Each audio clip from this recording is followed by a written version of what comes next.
Hey guys, tonight we're slipping quietly into the brutal, frostbitten shadow of Viking history, the part no one sings about around the fire. Imagine icy wind slicing your skin like glass, the scent of animal fat and fish thick in your nostrils, and a voice you don't understand barking orders at you. You're not the warrior. You're not even the farmer. You're the one they dragged in chains across the snow. And you won't be sleeping near the hearth tonight.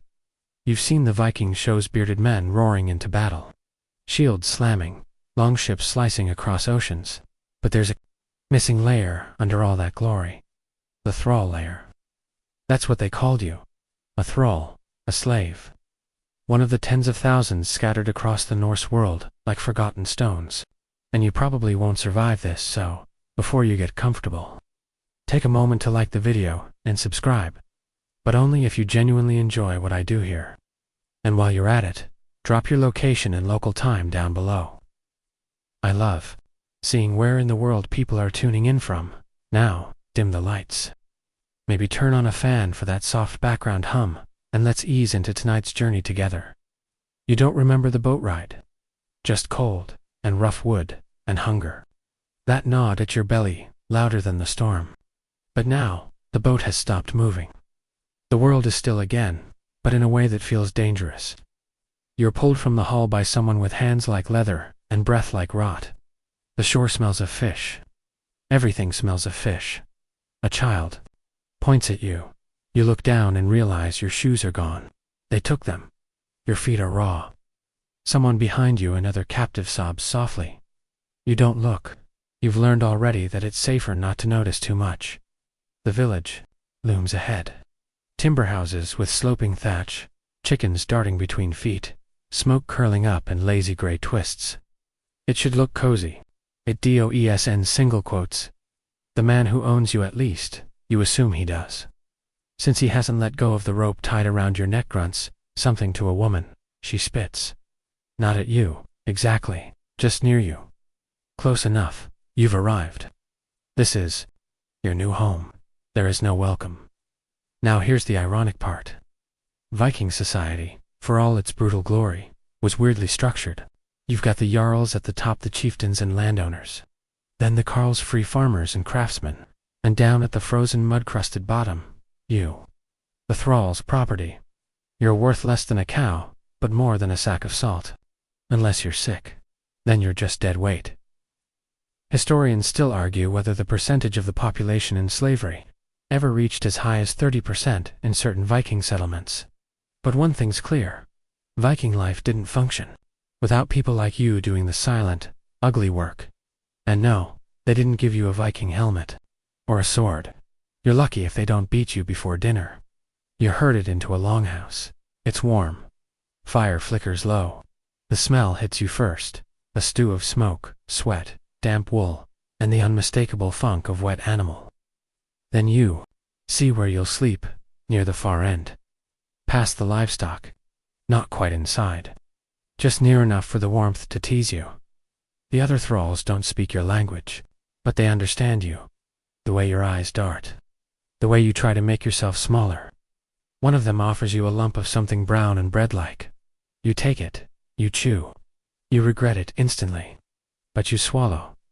Tomorrow, your life begins. In earnest. You don't know what your job is yet. But you'll learn fast. If you don't, you'll learn pain. And while we're at it, here's a fun tidbit. In Old Norse, the word for slave, ryle, is where we get the English word, thrall, as in enthralled. Yeah, that word you use when you're really into something. It used to mean being totally under someone's control. Romantic, right? You lie on straw. You stare at the rafters. You listen to the Norsemen laugh and drink. Someone sings badly. Someone else snores thunderously. And your body begins to forget what warmth feels like. It's your first night. You'll survive it barely, because you always do, until you don't. Morning is not something that greets you gently here. It punches you in the ribs with a boot. You don't understand the words, but the intention is crystal clear. Get up, move. Now, the air is a slab of ice pressing against your lungs. Your fingers are stiff, your legs still tingling from the cold straw mat you barely slept on. You want to stay down. You want 5 more minutes. But that boot is still hovering. And so you stand. Welcome to the day you were taken. You thought yesterday was the worst day of your life. But no, that was just the prologue. This is where your life ends, and something else begins. You walk behind your new master, who holds your rope like a leash. No one looks twice. No one flinches. The children stare at you with open curiosity, like you're livestock or a dog that doesn't belong. Because that's exactly what you are now. You try to piece together how this happened. Maybe you remember the shouting, the fire, the sudden screaming that tore your quiet village apart in seconds. Maybe it was a coastal raid, maybe an inland ambush. Historians still argue whether the Vikings preferred kidnapping in bulk during planned raids or just opportunistically grabbing stragglers like picking wildflowers. You, lucky you, were probably both a convenient extra in someone's bloody story. They stormed in with axes and torches, not bothering to kill if they could profit instead. They weren't mindless brutes, no matter what the monks back in England scribbled down in terrified Latin. Vikings were entrepreneurs with swords and human cargo. That was high-value stock. You remember someone yelling for you to run. You remember the heat of fire behind your back. You remember tripping, hands grabbing, the iron tang of blood in the air that didn't come from you but might soon. You've heard people say that trauma makes things go black. But no. For you, it was all too bright, too sharp. A spinning whirl of snow, firelight, rough laughter, and the hiss of your own breath. You remember being shoved onto the ship, the decks already crowded. Chains and ropes biting into ankles. Men, women, and children, faces gray with cold and fear. Someone prayed in a language you didn't recognize. Someone else vomited into a corner. It froze before it stopped dripping. Then the sea took you. Days blurred. Hunger dulled your memory. And now you're here. A place with no name, no map, and no door out. One of the other thralls, a woman who looks like she's lived 3 lifetimes and half of one, catches your eye. She points at the barn. You nod.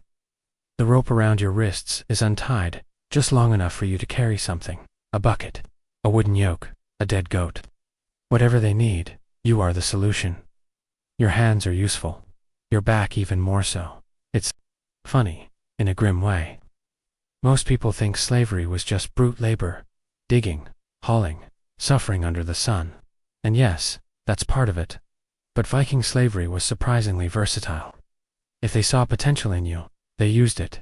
Educated. Slaves might become tutors for the children of the house. Beautiful ones might serve more intimate roles. Skilled craftsmen, yes. Even slaves were sometimes allowed tools and given workshops. But you're new. You're still in the prove you won't drop dead phase. So they make you clean manure.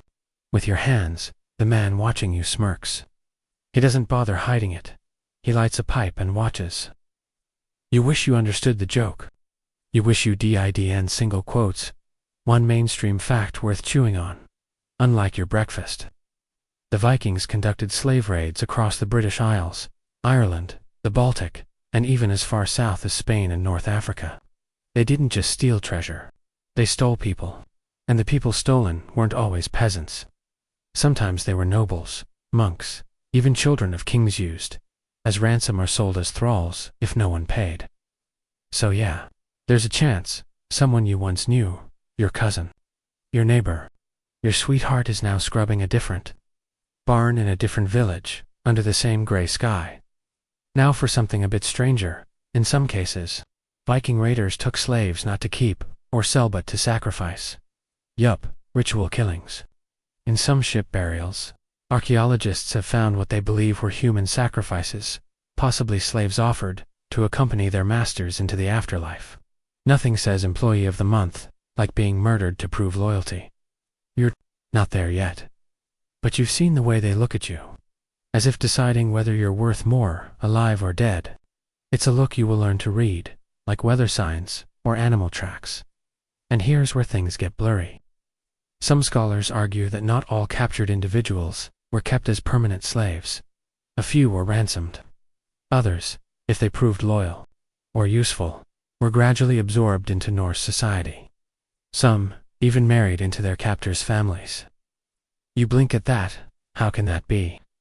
But survival does strange things to people, and time, even more so still, for now. You are just a shadow trailing behind someone else's will. As the day ends, your hands are cracked, your stomach nearly empty, your throat dry. You want to cry, but your body won't waste the moisture. Back at the longhouse, the other thralls are eating quietly. One scoots over, creating just enough space for you beside them. You don't speak, but you sit, in that small, silent mercy. You find a kind of threadbare humanity. It's not much, but it's yours. Tomorrow will come again, whether you want it to or not. The slave market smells like fish. Not just any fish, oily, sun-dried fish that's been sitting too long beside barrels of fermented shark and smoke-soaked cloth. You can almost taste the stink before you breathe it. Salt, rot, iron, fear. You're back there in your mind now, standing barefoot on wet planks, in a place that echoes with yelling and the thunk of silver weighed in bowls. Someone scratches a tally into a seal-bone ledger. Someone else lifts your chin with a stick, inspecting your teeth like they're buying a horse. You resist the instinct to bite. This was your debut in the Norse economy. You a product. It wasn't always like this. Before the ships came, you were someone's daughter, someone's brother, maybe someone's apprentice, or even someone's crush. But now, the people around you squint and squabble in Old Norse, discussing your shoulders, your age, your likelihood of survival through a northern winter. You're not alone, of course. Around you a dozen others stand silent or sobbing. Men with blood on their tunics. Women holding tightly to children who don't understand what's happening. And, in one corner, a man with a broken leg, wrapped in rags nobody's, bidding on him. He knows it too. He won't leave here breathing. In Viking society, slaves were traded constantly. Markets popped up not just in big ports like Hiddeby or Kopang, but also in smaller seasonal gatherings places, where merchants from far-off lands came to offload amber, furs, and yes, humans. Even Dublin, now the charming capital of Ireland, began as a Norse slave trading hub. Historians still argue whether it was the largest Viking slave market, but few deny that it played a major role in the grim commerce of lives, and the fish. Oh, it's not just sitting there as a coincidence. Salted cod and dried herring were Viking export staples. Picture it, one hand selling food, the other selling people. Welcome to the full-service experience. A bearded man with gold teeth points at you. You can't understand his words, but you can read the tone, skeptical, slightly amused, possibly drunk. He sniffs, spits, walks off. You feel insulted, then confused about feeling insulted. You don't want to be bought, do you? You do not buy him, but by someone. Anyone. Because being unsold means being unwanted. And being unwanted means you'll be discarded. There's no food for the unsold. Eventually, someone comes forward. A woman. She wears furs and a ringed brooch. She examines your fingers, turns your palms, looks at your eyes. You're a little afraid of her. Not because she's cruel, she doesn't seem that way, but because she's clearly important, and important people don't tend to do their own chores. She nods to a man standing beside her. A bag is exchanged. Coins clink. You are now worth 5 ounces of silver. Less than a sword, more than a dog. She gives a short command. The man ties a new rope around your wrist. Not cruelly. Just ... efficiently. As if you're a tool she's bought and is now having delivered. That's when your name ends. It slips out of you the way breath does in winter, vanishing in the air. Invisible, but permanent. Now here's the fringe tidbit. Some thralls in Viking society were given symbolic names, ones that marked them forever as outsiders. Names like Isvarter Black Ortofiful. Others were renamed after animals or tools. You might be called Kelda, which means spring or stream. Pretty, until you realize it's because you carry water. All day, there's no protest. Number. Paperwork. No handshakes. Just the soft creak of rope and the sound of fish guts squelching underfoot as you're led away. You pass another group just arriving. One of them, a boy no older than 10, catches your eye. His lip trembles. Yours did too, once. The woman who Batu owns a small farmstead nestled between a frozen hillside and a fjord. The journey there takes hours. You walk mostly in silence, your new master speaking only when necessary. Once to tell the man accompanying you to watch that one's knees, once to point at a distant storm and mutter something about bad luck blowing in. You learn later that she lost her previous water carrier to frostbite, both feet. No one wants a limping slave. The wind bites. The sky goes from silver to bruised gray. You're hungry, of course. You're always hungry now. But the worst part is the uncertainty. You don't know the rules yet. You don't know when you're allowed to speak or if you're allowed to speak at all. That fear clutches your chest tighter than the cold ever could. When you finally reach her home, it's modest. A turf-roofed house with carved beams and a shed that leans like it's eavesdropping. She speaks to a boy who runs off to fetch firewood. Then she turns to you and says one word. Work. That's it. Welcome, package complete. You haul buckets. You sweep muck. You try not to slip. At some point, someone throws you a piece of bread. It's hard and tastes like dust. You eat it anyway. And here's where things get a little more complicated. While many Viking slaves were treated like expendable labor, not all masters were monsters. Some saw their thralls as long-term investments. After all, sick or dead slaves don't work so you might be fed barely, given rest occasionally, but kindness. That's not in the job description. By nightfall, your hands are blistered, your feet are bleeding, and you have memorized the smell of fish guts, smoke, and animal hair. The woman speaks to you again. This time, it sounds like a question. You hesitate, nod. She nods back. Maybe that's something. Maybe it's nothing. Either way, you now know the price of your life, and it's less than a good horse. Names are powerful things. They can hold identity, memory, pride and resistance. But yours was scraped away like dirt from a boot the moment that rope tightened around your wrist. No ceremony, no goodbyes. Just a name dropped and left behind like your last piece of dignity. Now, they call you something else. You don't quite understand it, yet it sounds like a grunt paired with a syllable. Maybe it's a nickname, maybe it's an insult. Either way, it sticks. You are no longer who you were. In Viking society, names meant more than just identification. They were loaded with meaning: ancestral honor, mythology, character traits. A man named Björn Bear was expected to be fierce. A woman named Hildur Battle might have been born during war. But for slaves, their names often stripped away meaning entirely.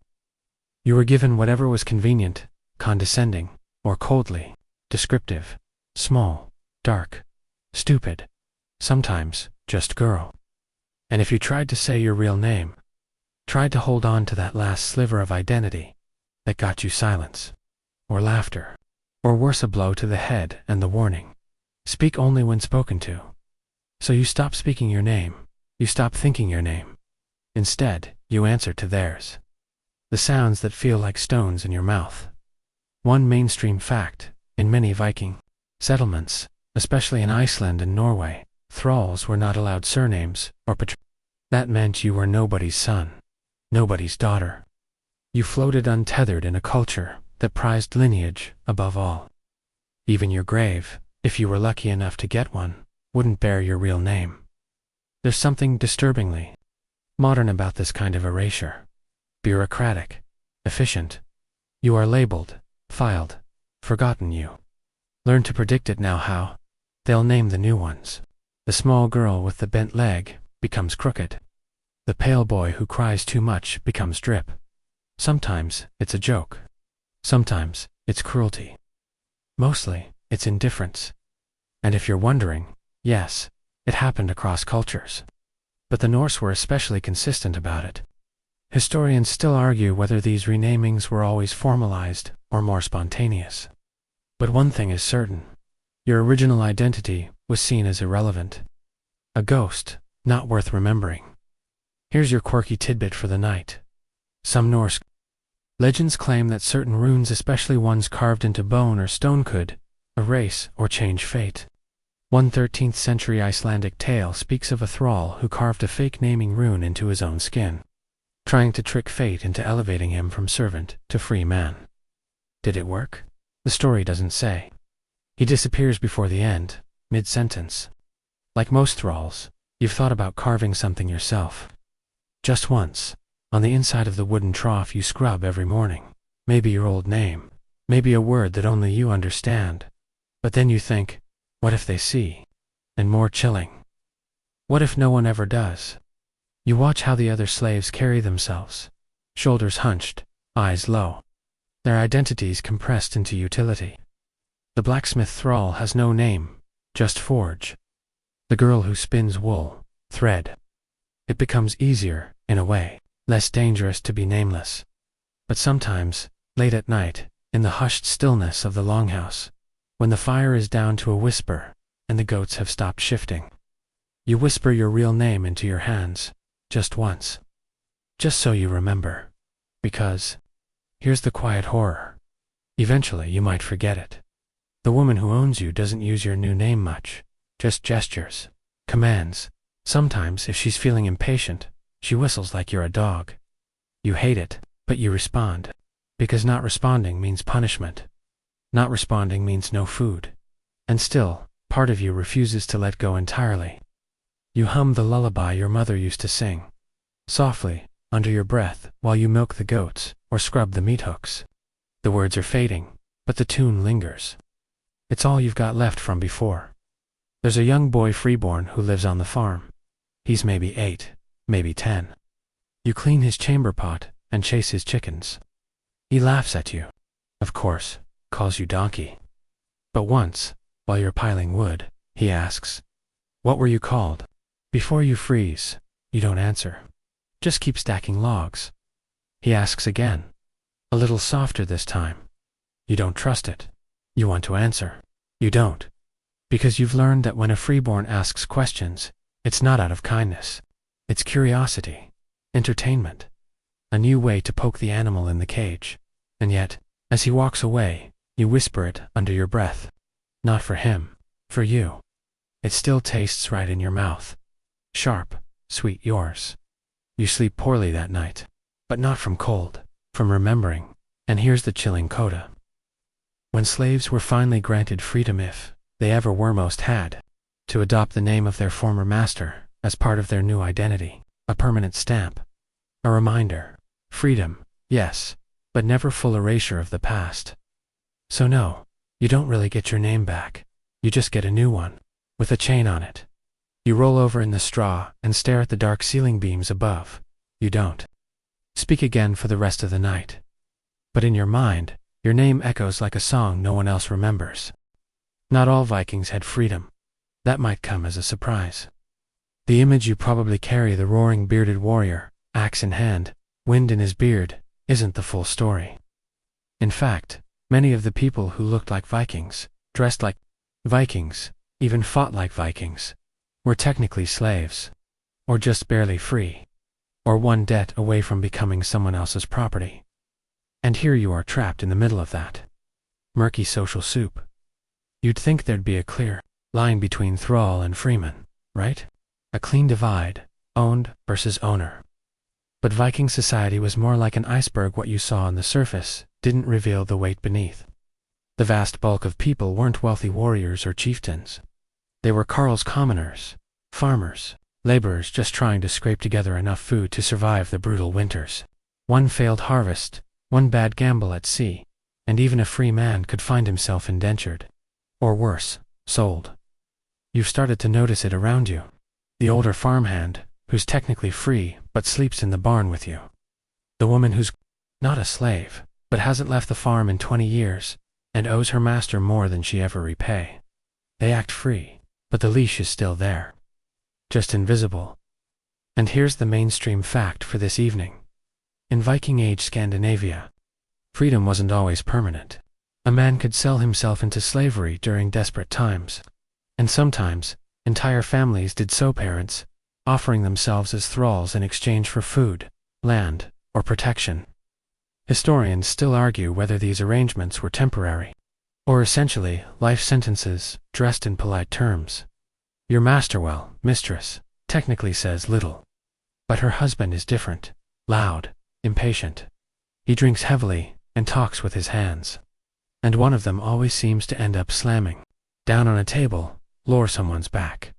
Tonight, it's yours. You spilled a bucket of water in the doorway, and he slipped. Not badly. Not enough to really hurt him. But it was enough. He doesn't need a reason. He just needs an excuse. The slap comes fast. The back of his hand is like a plank of wood. You taste blood before you feel it. Your ears ring. Your knees buckle, and then you're on the ground, cheek pressed into dirt, blinking back tears you didn't mean to shed. The room is quiet afterward. The boy snickers. The woman says nothing, and you get up, because what else can you do? Here's a fringe historical detail that makes your stomach turn. In some households, it was considered normal for masters to discipline their thralls publicly. It wasn't seen as cruelty, was seen as control. A way to demonstrate order. And some Norse poems even joke about the beatings, using metaphors like singing with the rod. Yeah, hilarious. You go back to your chores. Your face throbs. You keep your eyes down. Later, you watch a freeborn man, a fisherman, clearly over the price of salt. His boots are worse than yours. His cloak is patched. And yet, he looks through you like your heir. He might not be much higher on the social ladder, but he still gets to climb it. You're pinned under it, and yet, there are whispers. You hear them in the smokehouse, in the barn. Some slaves have been freed. Some even bought their freedom. A few were granted manumission for loyalty or service. Or rumor has it for saving their master's life. You don't let yourself imagine that. Not really, but it lingers. Like warmth from a fire you're not allowed to sit near. One of the other thralls, a woman called Thread, tells you that her mother was born free. But a raid, a debt, a famine, all blurred together. And now, here she is, milking goats in a place that doesn't remember her name. She says it with no emotion, like she's talking about the weather. You nod, not because you understand, but because you do. Because the difference between your chains and hers is only one bad winter. Historians believe that in some Norse regions, as much as 10% of the population were legally considered thralls. But if you include debt-bound workers, temporary slaves, and those in gray zones, the number might be far higher. Freedom, in Viking society, was a spectrum, and many stood at the edge, peering over. You return to the longhouse that night, sore and silent. The fire's low. Someone is snoring. Someone else is crying. You can't tell who. You press your fingers to the bruise swelling on your cheek. It's tender, hot, alive. You think about that fisherman, the one who looked through you. You wonder if he goes home to a straw bed or a stone hearth. You wonder if he ever feared being sold. Maybe once, maybe still. Then you remember something else. Earlier today, the boy donkey, as he still calls you, asked if you'd ever held a sword. You shook your head. Of course. He laughed. Even I have. You didn't laugh. You just kept stacking wood. But now, staring at the beams above, you imagine it. Just for a second, holding a sword, standing tall. Your own name on your tongue, like fire. And then the moment's gone, as fast as it came. Because in this world, the line between free and owned is thin, shifting, and sharp enough to cut. You turn over in the straw and close your eyes. Tomorrow, you'll wake up as a slave, again. But tonight, just for one breath, you remember what it felt like to be whole. You rise before the sun. Again, your muscles ache with that same dull heaviness, like wet wool dragged through mud. You haven't had a proper meal in days, maybe longer. You've stopped counting. Your hands are raw from the ropes, and your back carries the memory of every lash, every accidental bump from your overseer's staff. And yet, here you are, trudging through the freezing morning mist to serve someone else's gods. Not your gods, not your rituals. Theirs. You're heading toward the Hoffa Viking temple. A grand structure, tall timbers and carved beasts snarling from every beam. It should be awe-inspiring. But you're not here to pray. You're here to clean up the mess. The blood, mostly. Today is a sacrifice day. Inside the Hof, the smell hits before you enter. Warm, wet iron. Sacrifice days are messy, but profitable.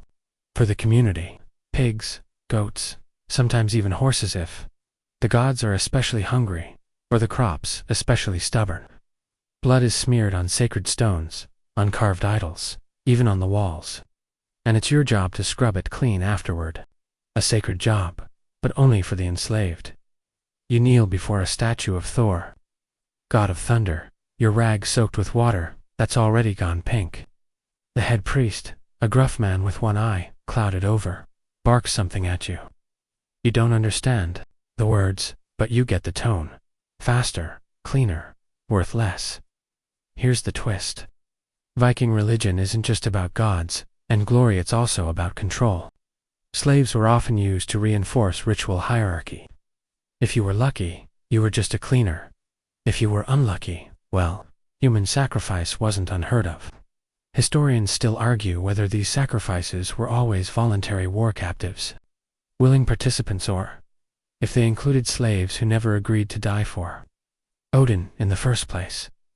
You try not to look at the altar stone too long. There are grooves carved into it, not decorative. Drainage. At night, you dream of your own gods. They used to feel close, like warm breath on your neck. Now they're quiet, distant. Maybe they don't cross the sea. Maybe they can't. Some scholars believe the enslaved often blended their native beliefs with Norse ones. Syncretism, they call it. A merging of spirits, a negotiation of power. You might secretly whisper a prayer to Thor, not because you believe he'll save you, but because you hope he's at least watching, and there's a kind of grim humor in it. Cleaning up one god's mess, while silently calling out to your own. It's like living in someone else's dream, and being expected to sweep the floor in it. You pause for a moment, fingers curled against the sticky stone. One of the other slaves is caught praying, real praying, not the sanctioned kind. She's pulled outside. There's no punishment today, but there's always tomorrow. You've seen worse. And here's the real kicker. Despite being outsiders, slaves were sometimes buried with small tokens, Thors, hammer runes, charms. Did their owners think they'd converted? Or were those trinkets a final joke, a reminder of who owned you even in death? Historians still can't agree. Some say it's proof of spiritual assimilation. Others say it was just habit. A way to keep the grave neat, as you scrub and scrape and breathe through your mouth. A pigeon flutters down from the rafters and lands beside you. It stares, no fear. You wonder if it's some kind of sign. And then you laugh quiet, bitter. If that's a sign, it probably means you'll be cleaning pigeon droppings next. Still, something odd settles in your chest, a moment of stillness. A moment where it's just you, the blood-soaked stone, and a bird that doesn't care who you are. In a strange way, you're freer than your master. He believes the gods demand every drop of blood. You, at least, know better. They only demand your silence. The seasons change, but your role does not. Winter presses down like a curse, thick snow muffles the world, and every chore becomes 10 times harder. You wear a rough cloak made from stitched scraps, barely enough to block the wind that howls through the cracks in your master's longhouse. Frostbite is a constant threat. You've seen fingers blacken, toes fall off, but no one stops working. No one is allowed to stop. Viking winters are long and cruel. For the free folk, it's a time of storytelling and huddling around the hearth, drinking mead, recalling sagas of great warriors and gods. But for the enslaved, it's just darker work. The animals must be fed, firewood must be split, chamber pots must be emptied, always emptied. There's no warmth in your bed. You sleep beside the livestock if you're lucky. If you're not, you sleep outside. A brittle blanket, your only shield from death. Food is harder to come by now. The family keeps the best cuts, dried meats, the roots, the last of the fish. You get bones boiled so many times, they've turned to jelly. Sometimes moldy bread. And if they run out, you don't eat. There's a girl in the village, also enslaved. She limps from an old injury. Her hip shattered when she fell from a ladder months ago. No one fixed it. Her job is to spin wool now, her hands fast and silent. You've never spoken. But one day, she slips you a chunk of rye bread under the washing basin. No words, just eyes that say, I see you. I am you. The days blur. The snow never stops falling. You hear the wolves at night, closer now. One morning, a slave boy doesn't show up for work. Rumors swirl that he tried to reach the next ford. They find his body days later, half-eaten and frozen. No one says anything, but the message is clear. And yet, some still run. Because even the tiniest taste of freedom, even death in pursuit of it, is better than this. What the sagas don't tell you is that not all Vikings were warriors. Not all wielded swords or sailed mighty ships. Some were cowards. Some were tyrants. Some were just men who owned other men. That's the part they leave out of the legends. One night, while the house sleeps, the girl with the limp is gone. No goodbye. Just gone. You look at the space where she used to sit, and wonder if she made it. If she ever saw the sea. If she's buried beneath it, you whisper a silent blessing not to Thaw. Not to Odin, but to the nameless gods of the land you can barely remember. You ask them to let her walk without pain, in whatever place comes next, and then you turn back. To your work, because winter is not over yet. And neither are you. Spring comes, but it doesn't bring freedom. It only means the tasks change. Snow turns to mud. The ground thaws, and with it, a new cycle begins. Fields must be plowed, seeds sown, fences rebuilt, and livestock driven out of cramped winter. Shelters, your hands, once cracked from cold, are now blistered from the hoe. The muscles in your back tighten like ropes, and still, the lash looms. You rise before the sun, always. A thin gruel fills your stomach just enough to keep you moving. A new calf is born today, your master smiles. It's good fortune for him. For you, it means a new round of work, feeding, penning, cleaning, dung. Everything circles back to you. But spring also brings raids. You hear whispers among the free folk. The Jarl is preparing his ships.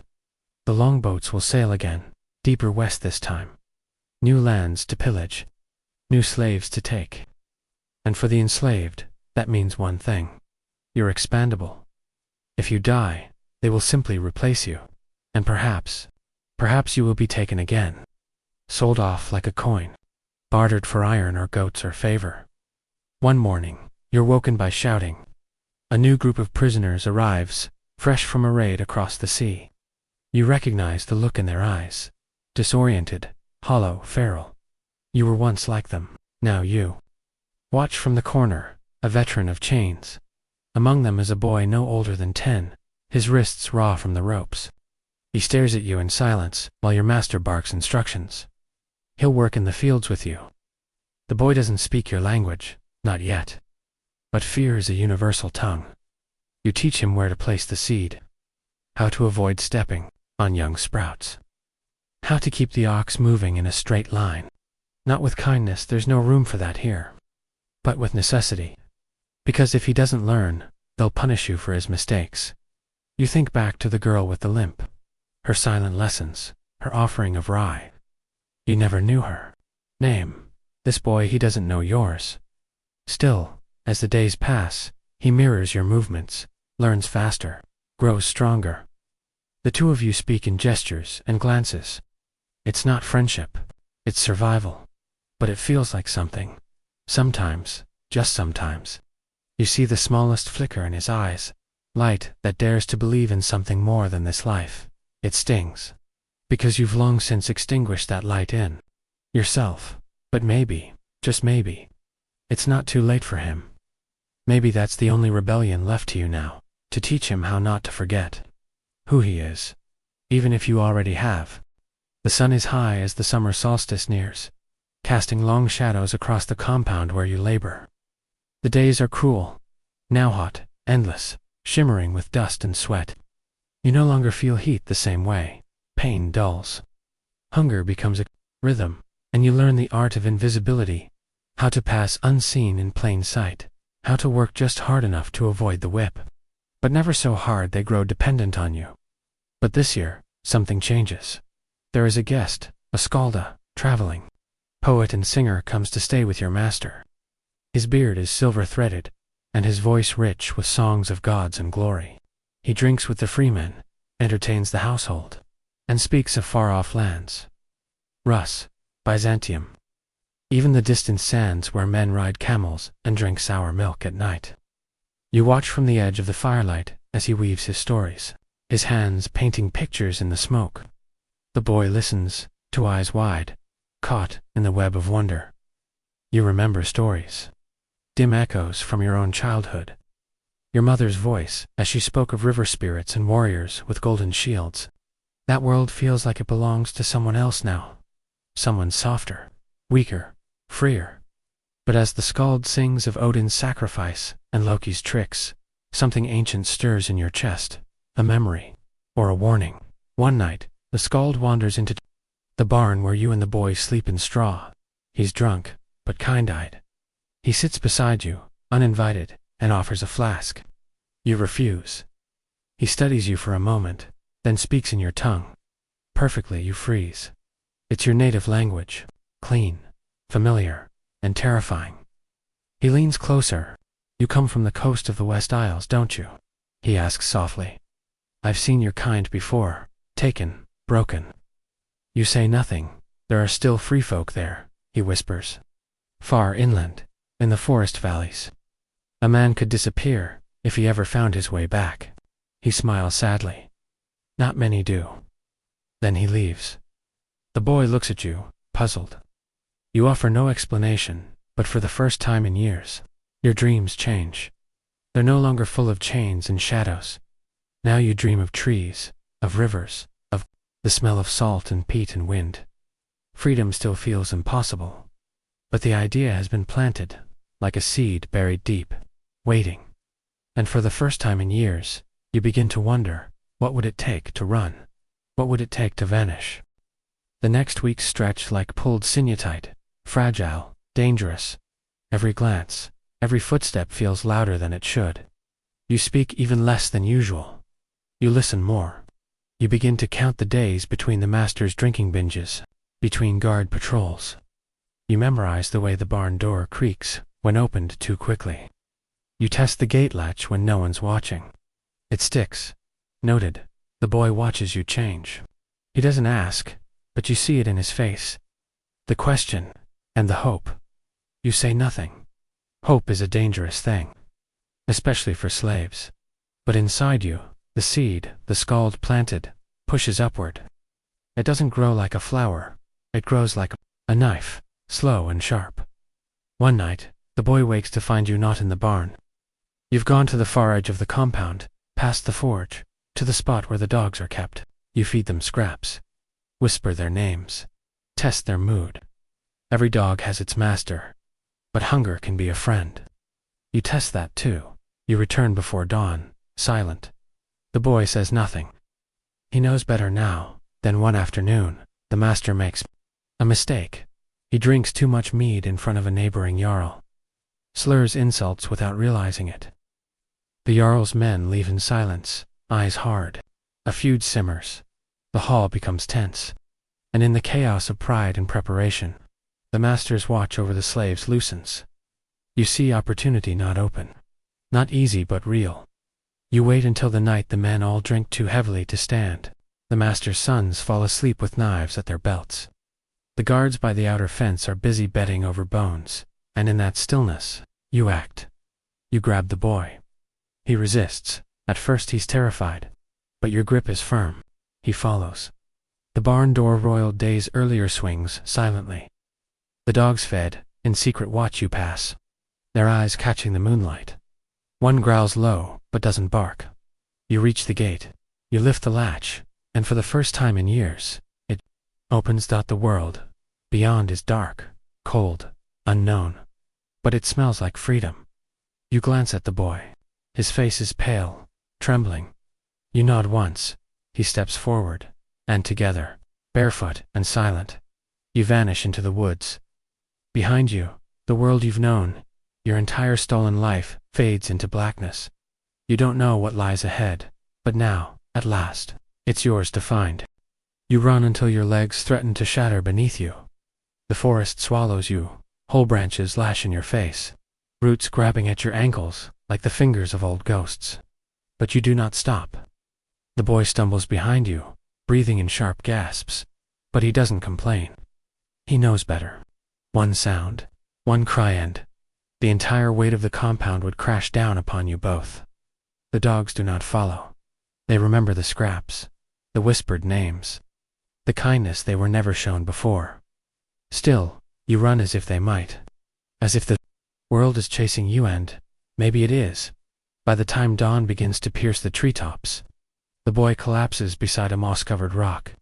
You fall with him, heart pounding like war drums in your chest. You listen. Nothing behind you but the whisper of wind through pine needles and the distant caw of a raven. You're not safe, but you're not caught. That's enough for now.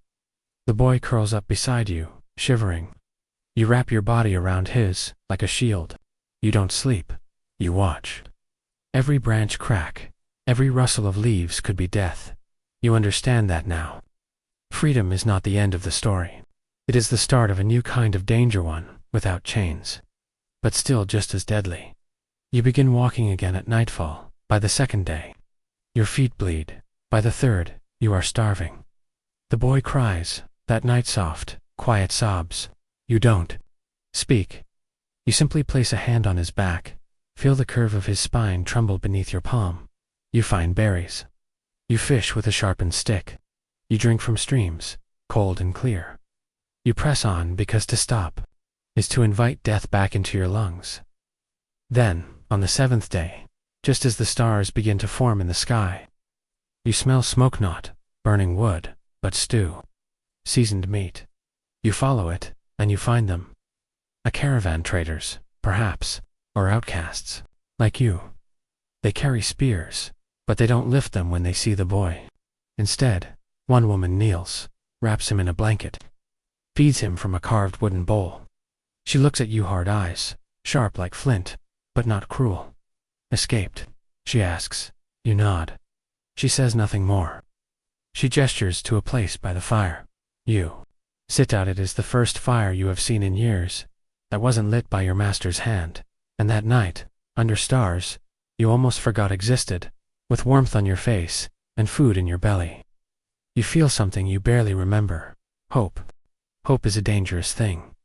It whispers that you might build a life again, that the past can be buried beneath enough time, enough distance, but you know better than to trust that voice. Still, the caravan keeps moving, and you move with them. The boy, now fed, now clothed in second-hand linen, starts to smile again. A faint, cautious smile that flickers at the edges like a candle in wind. He walks beside you during the day, sometimes even ahead of you, chasing birds with wide eyes. You learn the traders' names, not all of them, not right away. Trust is currency here, and yours is still devalued. But over days, and then weeks, they begin to share stories. One woman speaks of a husband who vanished after he questioned a landowner's taxes. Another tells of a sister taken in the night. The leader, a man with a limp and a scar that cuts his brow in half, once served in a war that never officially happened. He talks little, but when he does, everyone listens. You listen to Dot. You learn how to move unnoticed through outposts. You learn which towns to avoid, where bounty posters still hang with ink, too fresh for comfort. And eventually, they ask your story. You do not speak of the chains. Not directly. You speak of labor and silence and long, hungry days. You speak of a boy who should have died, but did, in single quotes. You leave out your name. It no longer fits you. And still, they nod. They understand the code. Pain recognizes pain, even when it comes dressed in new clothes. Then, one night by the fire, the boy asks a question that chills your marrow. Were we born for this? You don't answer right away. You look at the flames. You remember the taste of dirt, the sound of leather whips, the way it felt to be less than a man. No, you whisper. But they made us think we were. He doesn't ask again, because he understands. One night, the scarred man gives you a knife. Not for defense, he says. For carving, for building, for mending. A tool, not a weapon. It is the first gift you have received freely. The metal is cold in your hand, but it warms quickly. You know what this means. They see you now not as a burden, not as a fugitive, but as something closer to kin. You look up at the stars. more visible here than you ever remember. Somewhere out there. The men who held your collar are still alive, but they don't own you anymore. And that, too, is a kind of weapon. You dream differently now. Gone are the screams behind stone walls, the endless march of days blurring into each other. The chains no longer rattle in your sleep, but something else lingers. A pressure, a presence. As if the past watches you. From the shadows, unsure whether to retreat or attack again. The caravan reaches a crossroad to the east. A town with trade, security, and walls high enough to keep out raiders. The scarred leader plans to settle there for a few weeks, restock, and lay low. But to the west lies the old road unused, overgrown. A path that leads into what locals call the Broken Hills. A no man's land, lawless and wild. Few go there, fewer return. You hear whispers that the Broken Hills are haunted, not by ghosts, but by memories. It's said the hills are filled with ruins of once great estates, abandoned by nobles, who fled the rebellion or were dragged screaming from their manors. Some say the earth there remembers the blood it drank. Some say it never stopped drinking. You feel a strange pull, not toward safety, but toward something unfinished. And then, as if summoned by fate itself, a trader arrives in the night, fleeing from the hills. His horse dies before morning. His body is starved. His words, barely coherent, tell of a plaza ruined estate. A place with chains still bolted to stone, with rooms that echo with the sounds of misery. He speaks of markings, of an old crest. On the wall, you recognize it. You've seen that crest before, branded into wood, burned into flesh. It's the symbol of the house that once owned you. You stare into the fire that night and feel your hands close into fists. The boy sees the change. In you, he asks no questions, but he watches. Always watching when you wake. You find your knife sharpened. Not by you. By him. That morning, you tell the caravan you're going west, alone. Some try to stop you. Most don't. They understand. You're not chasing vengeance. Not exactly. You're chasing a ghost that still has a hold on your soul. A tether you must cut, or carry forever. The boy steps forward. I'm coming, he says. You look down at him. This fragile thing, this reminder of everything you fought for, and still, you nod, not because it's wise, not because it's safe, but because healing never happens alone. And the road ahead isn't about survival anymore. It's about reclamation and reckoning. The Broken Hills do not welcome you. They swallow you. The air grows still the moment you cross the tree line. No birds sing here. No insects hum. Even the wind forgets how to breathe. The boy sticks close behind, his footsteps barely making a sound. The path is overgrown, but it remembers where it leads. You follow a trail of moss-covered stones and collapsed fences, signs of what once were estates. Proud and shining, now reduced to skeletons of wood and sorrow. The boy asks questions at first. Why are the windows bricked shut? Why are the trees twisted toward the ground? Why do the wells look like mouths? You answer none of them. You're not sure there are answers. And then, you see it. Not just a ruin. The ruin. The estate, at the top of the hill, still standing, barely its roof sunken. Its walls cracked, its gates rusted and hanging off their hinges, but there it is. The crest, chipped but unmistakable, carved into the arch above the door. Your former prison, the place you once called the end of yourself. The boy reaches for your hand. You don't pull away. You push open the door. Inside, time has collapsed. Dust hangs like ghosts in the air. Furniture lies broken, shredded by decay or rage. The air is thick with mildew and rotted. Yet beneath it all, you smell something worse. A memory. The scent of fear soaked into stone. You move through each room slowly. There is the hallway where you were dragged. The steps, where you once fell. The cellar door still sealed with a rusted lock. You smash it open with your heel. The stairs creak under your weight. The boy follows, without hesitation. Into darkness, at the bottom. Nothing has changed. Chains still hang from the wall. A bench, with leather straps, lies in the center, untouched. A logbook lies on the ground. You pick it up, Names, dates, punishments. You find your name next to it. The word non-compliant. No surname, no age, just a mark. The boy sees it. You expect horror. Instead, he steps forward and stares at the chains. They put you here, he whispers. You nod once, and then he does something unexpected.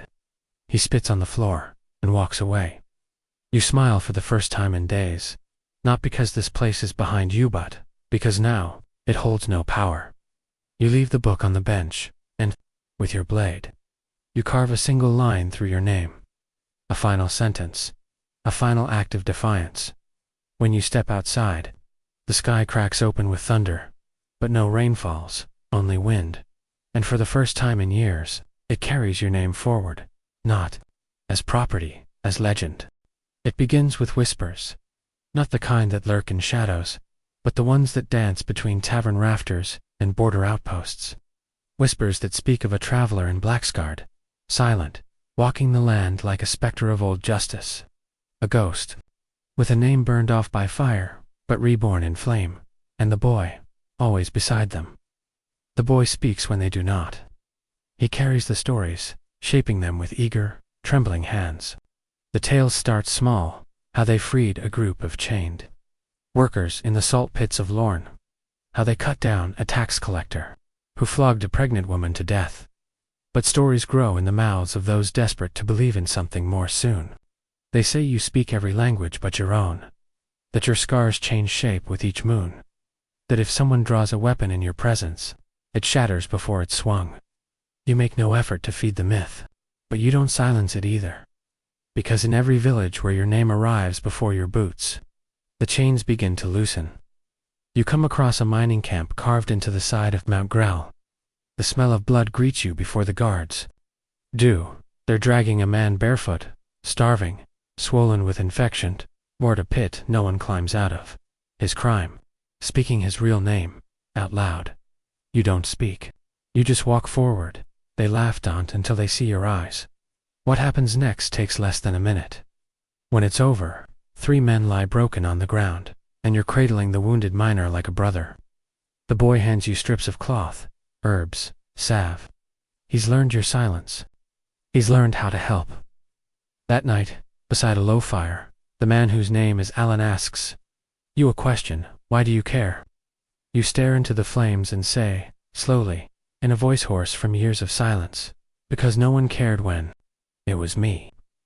The boy looks up sharply. It's the first time he's heard your voice. Alan nods once. He understands.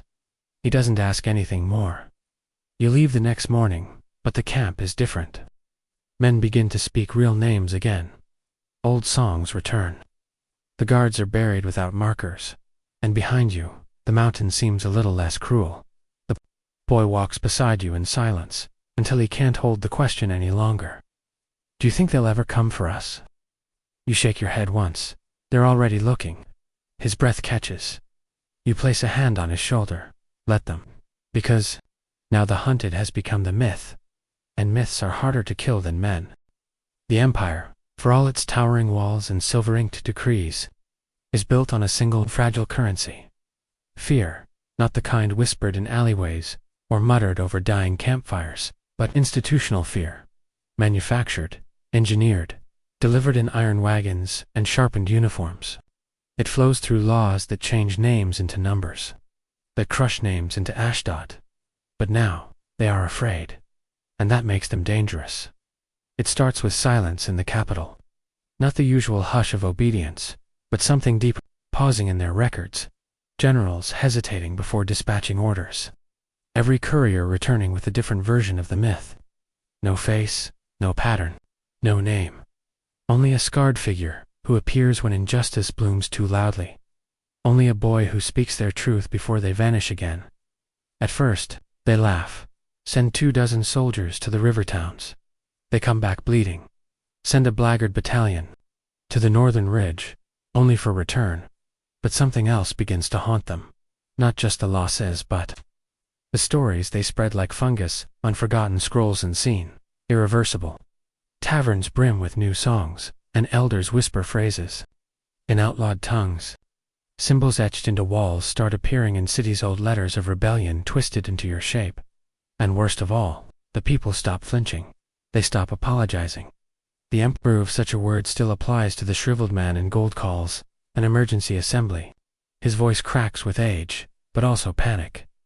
This thing, this ghost must be found, unmasked, erased.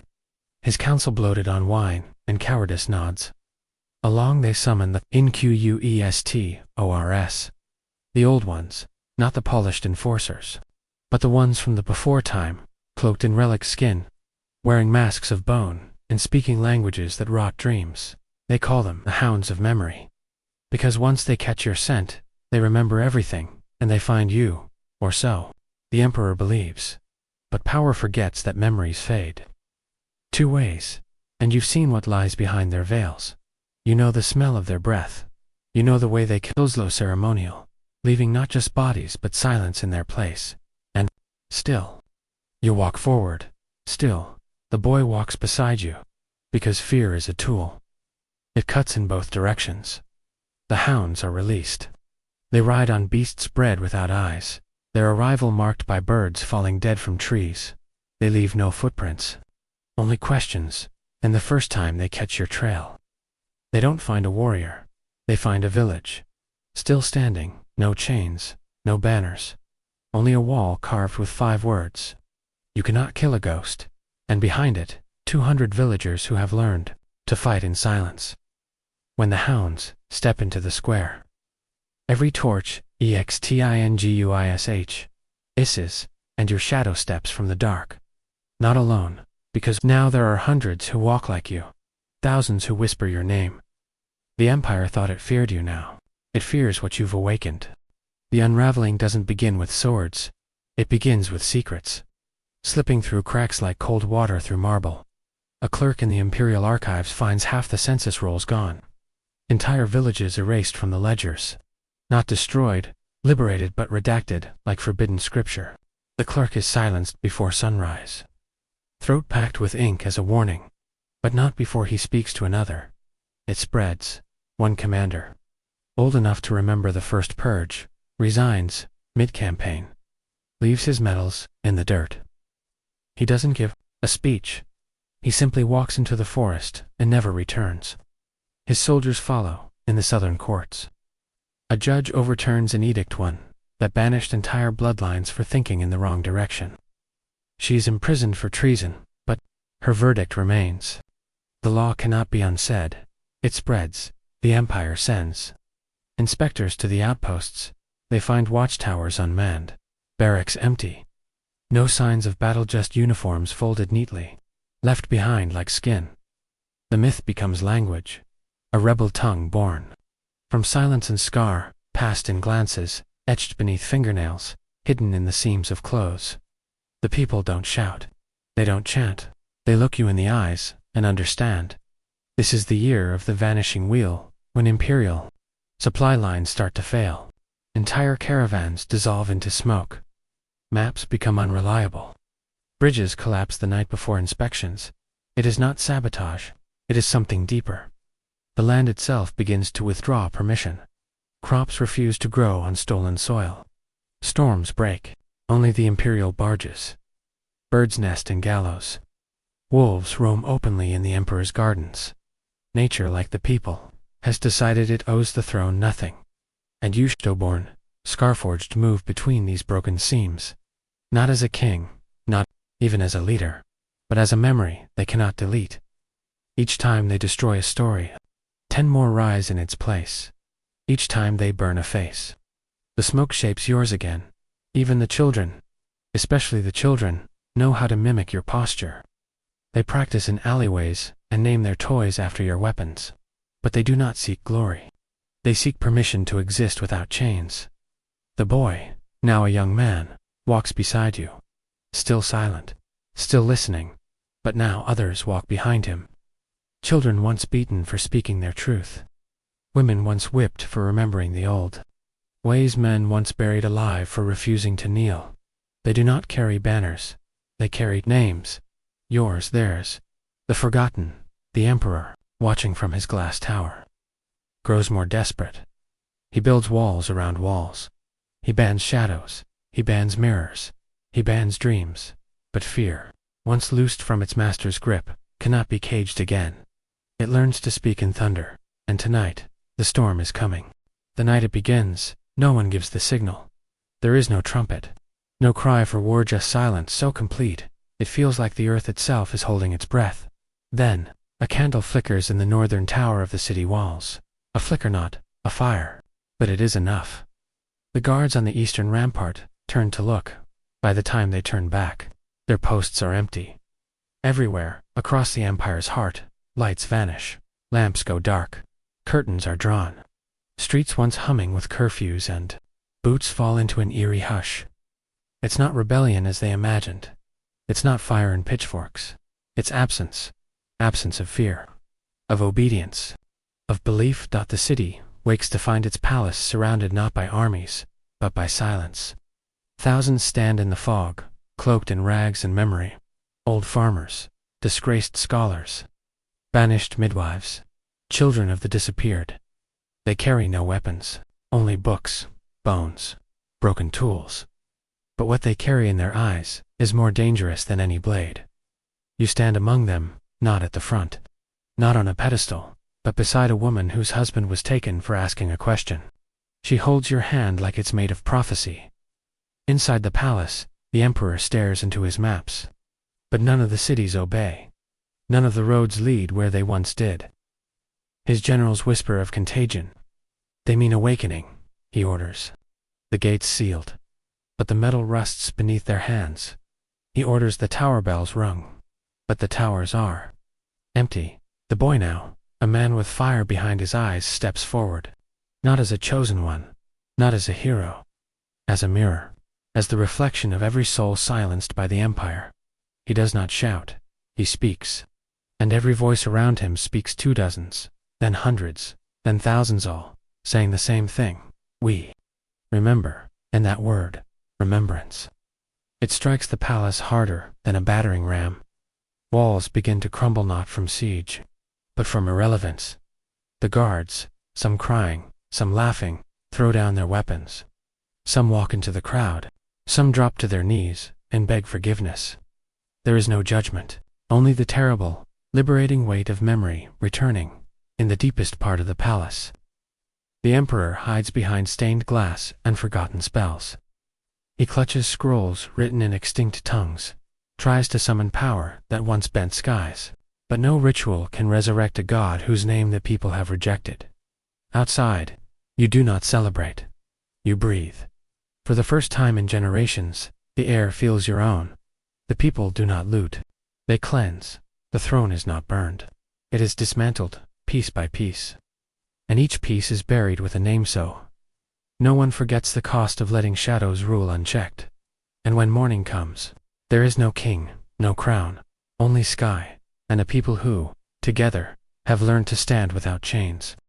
You return to the edge of the ruins, not to mourn, not to gloat, but to listen to the wind moving through bones that once built walls, to the trees growing where watchtowers once pierced the sky, to the silence that remains, not as absence, but as memory. You sit by the ash of what was once the empire's heart.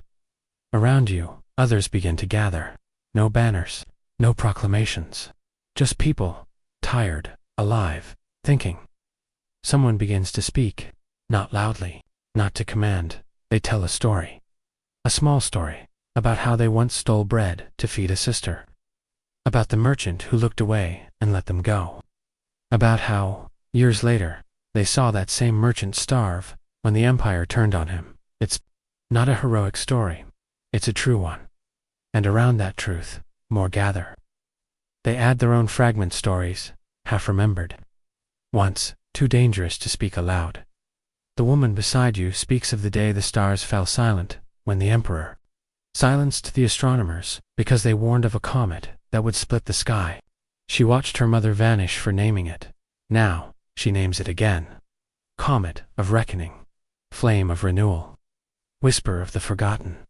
You whisper it with her. Others follow. It becomes ritual, not of worship, but of remembering. And in this sacred remembering, something stranger happens. The wind shifts. The ground once dry and beaten softens where your foot presses. A flower grows. Pale, stubborn, real. The boy-turned-man places his hand on the ground, and the earth does not resist. He says nothing. He weeps, and the tears water more flowers. You realize now, the empire did not fall. It unraveled because its lies were tied in knots too old to hold. Unraveled because silence, when broken in chorus, becomes thunder. Unraveled because people remembered what it meant to be people. Not tools, not numbers, not pawns. The knowledge does not spread like fire, it spreads like roots, quiet, slow, irrevocable. One day, children will walk these roads and ask what once stood here. They will not see prisons. They will see gardens, and their teachers will not be kings, nor priests, nor tyrants in robes pretending to hold secrets. Their teachers will be you, not in flesh, but in the stories, carried forward stories, of a time when the world forgot itself and the whisper of one silenced soul, multiplied by 1,000,000, rewrote the end. Your bones will not be found in tombs. They will be wind.river.firelight. They will be the hush that falls over a child before they ask their first forbidden question. And somewhere far from palaces, far from maps, a new history will begin. One not written in blood or edict, but in choice. And that is when you finally let go. You were never just a victim. You were the ending they never planned for, and the beginning they never saw coming. You're not sure when it happens, when time, once so heavy, loosens its grip. The ruins blur. The night sky melts into an ocean without stars. The ground vanishes, and yet, you don't fall. You drift, not upward, not downward, but inward, into the marrow of memory, into the silence behind every forbidden word. And there, suspended in nothingness, you see them, not faces, not bodies, but echoes, a swirl of impressions, flickers of thought, emotions long buried. All around you, they hum not with noise, but with reminder. A mother singing lullabies, even as soldiers dragged her away. A scholar scrawling truth into stone, knowing no one would ever read it. A boy, holding his dying brother's hand, whispering, "You'll be remembered," though he had no voice left to shout it with. You see yourself, not as you were, not as you wished to be, but as you truly are. Stripped of roles, freed from expectation, no mask, no burden, no story that isn't yours, and that self it smiles, not with joy, but with recognition. You were always here. You always would be. This place, this formless veil between what was and what might be, remembers you, even when the world did not. You are not just one soul. You are an archive, a record of defiance, a vessel of every question they tried to silence. You drift past visions that never happened but could have. What if the empire had listened? What if love, instead of fear, had been the foundation? What if knowledge had been shared, instead of sealed? These questions do not ache. They bloomed up because now you can ask them. And in asking, you heal. The echoes do not fade, they merge. They become you, or perhaps you become them. It no longer matters where your flesh ends or your thought begins. You are not here to fix the past. You are here to outlast it, to speak.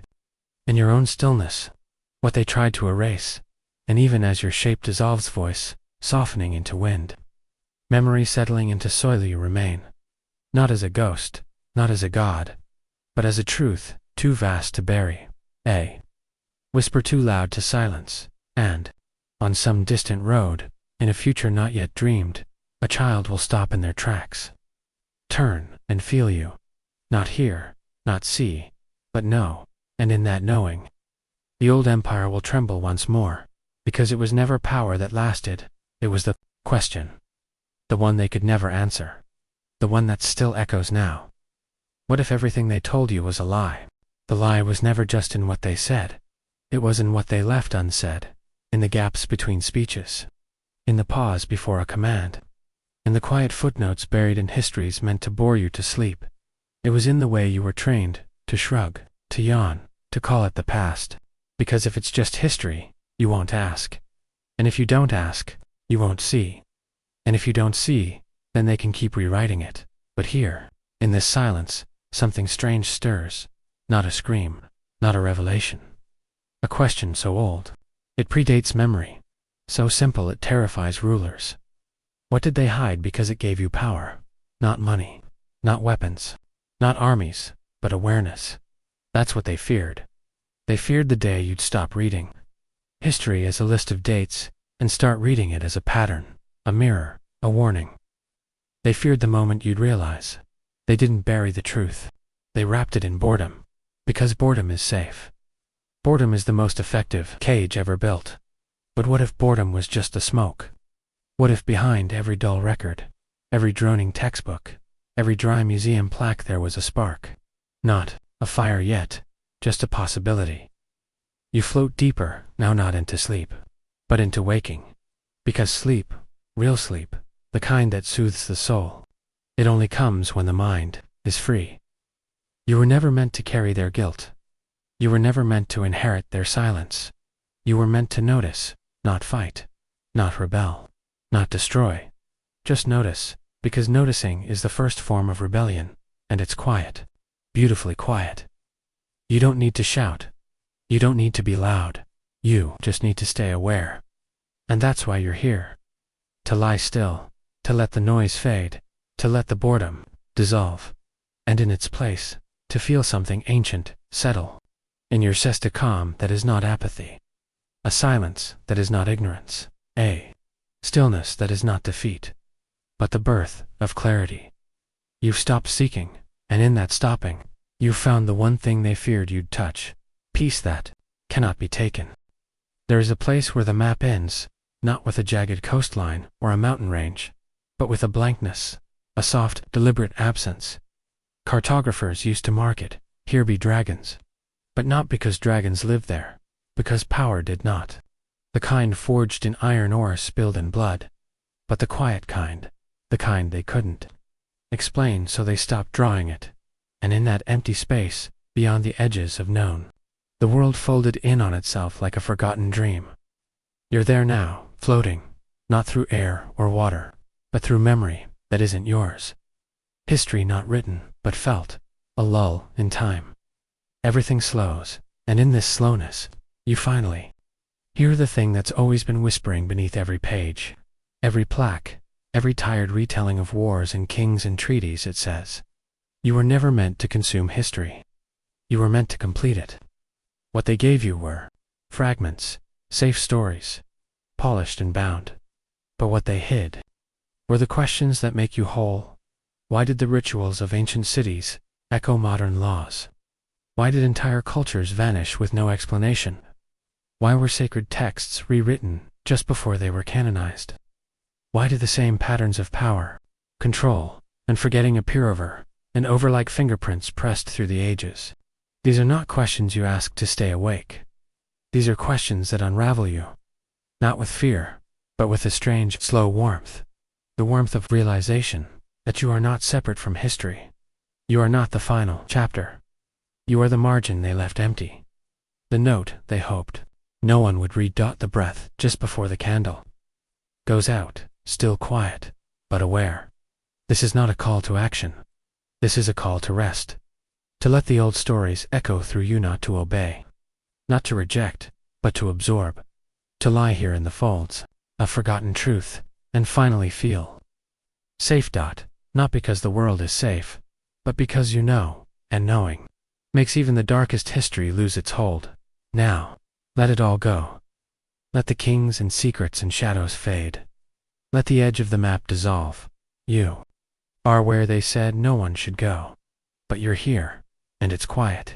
You reach the final corridor, and there are no more doors to open, no more locked archives, no more guards whispering behind velvet curtains, only stillness. Only the steady rhythm of your breath in a room older than the idea of memory you sit with. The weight of it, all not heavy, but full. Like the silence after a thunderstorm, when the ground is soft and the air is clean. Every forgotten name, every unwritten truth, every erased chapter, gathered here in the quiet with you. And it doesn't demand anything. Not anger, not action, just presence here. Time forgets itself. Your body loosens. Your jaw unhinges.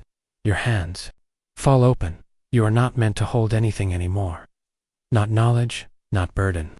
Not even the question of what comes next. You've crossed the boundary where stories dissolve into sensation, where words fall away and meaning hums like low thunder in your bones. You are not awake. You are not asleep. You are beneath both. A soft drift, like dust, in a cathedral no one enters anymore. This is not forgetting, it's uncarrying. You are not leaving history behind, you're letting it exhale through you, as if it had been waiting, not to be understood, but to be released. Released through breath, through stillness, through the deep dark river of your mind, finally going quiet. And in that final hush, a strange truth glimmers for just a moment. They only needed you to forget, so they could rule. But the real power was always in remembering, slowly, in letting the story take root in your body. Not just your mind, in knowing that silence isn't absence, it's containment, and you contain it now, not for war, not for answers, but for rest. Let it drift, let it sink, let the forgotten become the foundation. The myths are asleep beside you. The emperors are dust. The symbols are worn smooth by centuries of wind, and you are still, a breath inside the ancient dot, a witness to the quiet that shaped everything. A final thought floats by. You were never lost in history. You are the history the world has been waiting to dream about. Sleep now. Word count 520. Say continue to enter section 25. The final section, where we close the loop with the most delicate unraveling yet, gently sealing your thoughts into sleep. You reach the final corridor, and there are no more doors to open. No more locked archives. No more guards whispering behind velvet curtains, only stillness. Only the steady rhythm of your breath in a room older than the idea of memory you sit with. The weight of it, all not heavy, but full. Like the silence after a thunderstorm, when the ground is soft and the air is clean. Every forgotten name, every unwritten truth, every erased chapter gathered here in the quiet with you. And it doesn't demand anything. Not anger, not action, just presence here. Time forgets itself. Your body loosens. Your jaw unhinges. Your hands fall open. You are not meant to hold anything anymore. Not knowledge, not burden, not even the question of what comes next. You've crossed the boundary where stories dissolve into sensation, where words fall away and meaning hums like low thunder in your bones. You are not awake. You are not asleep. You are beneath both. A soft drift, like dust in a cathedral no one enters anymore. This is not forgetting, it's uncarrying. You are not leaving history behind, you're letting it exhale through you, as if it had been waiting, not to be understood, but to be released. Released through breath, through stillness, through the deep, dark river of your mind finally going quiet. And in that final hush, a strange truth glimmers for just a moment. They only needed you to forget, so they could rule. But the real power was always in remembering, slowly, in letting the story take root in your body, not just your mind. In knowing that silence isn't absence, it's containment, and you contain it now, not for war, not for answers, but for rest. Let it drift, let it sink. Let the forgotten become the foundation. The myths are asleep beside you. The emperors are dust. The symbols are worn smooth by centuries of wind, and you are still, a breath inside the ancient dot, a witness to the quiet that shaped everything. A final thought floats by. You were never lost in history. You are the history the world has been waiting to dream about. Sleep now. Word count 520. Say continue to enter section 25. The final section, where we close the loop with the most delicate unraveling yet, gently sealing your thoughts into sleep.